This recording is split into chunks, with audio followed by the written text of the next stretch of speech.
It kind of just ruins the fact of it being a cool card that, hey, they're just recycling the same images and the same cards over and over again. Here we go.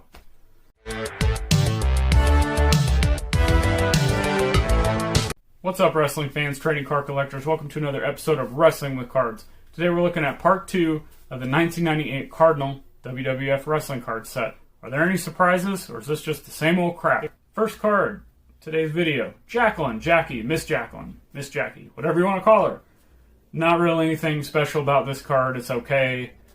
But I liked her time in WCW, I liked her time in WWF, managing, wrestling here and there, feuding with, team with Mark Mara, feuding with Sable later on. Actually, it may have been 98 when they did that, I can't remember off the top of my head.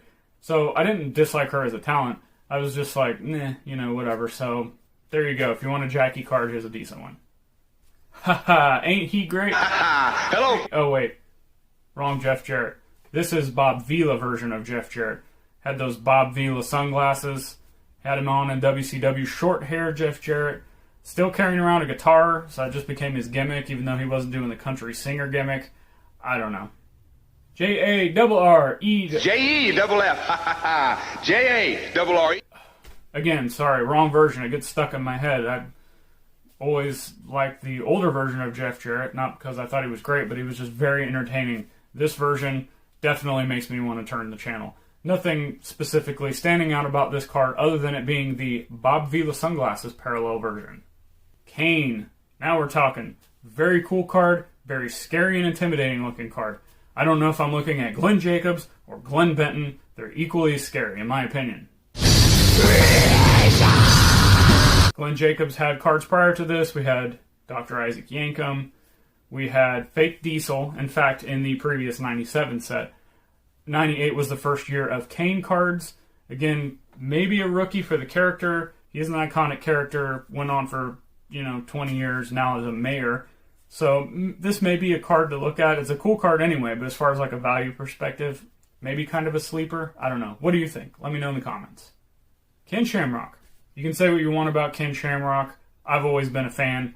Loved him from UFC days up until WWF, back to UFC, through TNA, back to a little bit of pro wrestling, back to MMA, and then I think he's still wrestling nowadays. Pretty cool card, shows how crazy intense he is. Unfortunately, it is his first WWF card, but what I was going to say is, unfortunately, it's not his first card. He did have cards in the 95 and 96 BBM set, I believe that was when he was with Pancrase at the time. But this is a really cool card, and I love Ken Shamrock. And something to think about this card is he's kind of a crossover athlete. A lot of times those can do really well with sports cards. Deion Sanders having a baseball card and a football card, for example. So collectors want both. So with Shamrock, do MMA fans even like him? Do wrestling fans even like him? What is the cardboard relevance, so to speak? Shout out to Lucas Tigers and Bronze podcast for that use of a word. But cardboard relevance, what is Ken Shamrock in that?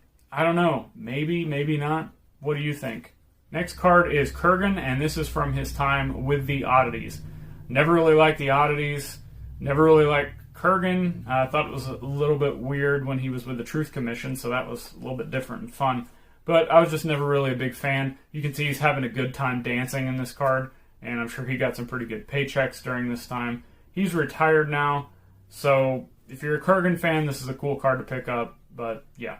Also, as a side note for this, 98 is the only time that Kurgan had cards. So he had this card, and he had the 98 Comic Images card. To my knowledge, he doesn't have any other cards, so just something to keep in mind when you're looking at this one. Mankind. But I gotta bring this video down. So, here we go again with Cardinal using the exact same image that they used on the 97. So we're up to 3 now.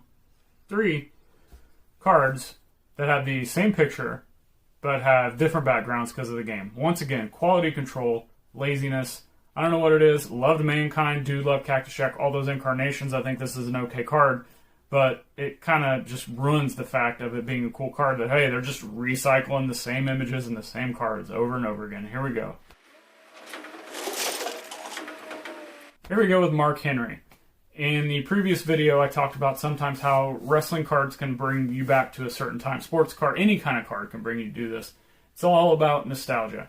So with this card, never the biggest Mark Henry fan. That being said, he is in his NOD Nation of Domination gear, which takes me back to the time in WWF where you had gang warfare, you had the Nation of Domination, you had the Corporation, you had DX, you had Los Boricuas, you had the Disciples of Apocalypse. I know I'm missing some more, Kai and Tai. Like, you had all of these groups, and they were always feuding with each other, and all these stories going on, intertwining. And I just miss that about pro wrestling. And that's what this card does to me, is it sends me back to a day of when wrestling was awesome. New Age Outlaws, Billy Gunn and Road Dogg. This is just a great card that takes two guys who had failed gimmicks, put them together as a team, let them start brawling, let them start talking. Next thing you know, you got superstars in your hands. Love this card, the Spike Piledriver. Interesting note, though, there is a 98 Comic Images card that's using this exact same photo on that card. Once again, we've got some possible quality control. Maybe WWE's just like, hey, here's the images you can use, and they just sent them one Goldust, one Farouk, one Mankind, and one of these guys, and then said, hey, put these across your cards. I keep complaining about the quality control and reusing the images, but maybe in the end it was WWE's decision. I don't know. But this is a really cool card, and I loved this tag team. Owen Hart. And this card was during his time between Nation Domination, I believe, and when they kind of disbanded, and he was like tag team with Jeff Jarrett, and Deborah was their manager. I think this was around that time period.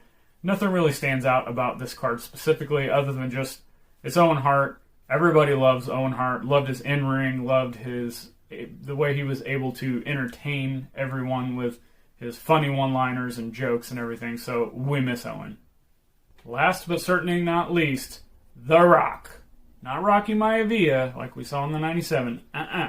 The Rock card is the Rock card for me. Now I know, the 97 has taken off as his first card, rookie card, whatever you want to call it. That being said, that was Rocky Maivia. That was the clean-cut babyface that no one liked at the time. But this one is when The Rock really started kind of hit his stride into stardom. He had the eyebrow going. We've seen the 98 Comic Images cards of The Rock kind of picking up, so I think this one is going to be right behind those. I want to make one point to all you jackass fans out there. So be on the look for this card as a potential sleeper Rock card. Thanks for checking out all the videos today. Give me one of these, hit that subscribe button, let me know in the comments what you think of this set. Click the video on the screen, and I'll see you there.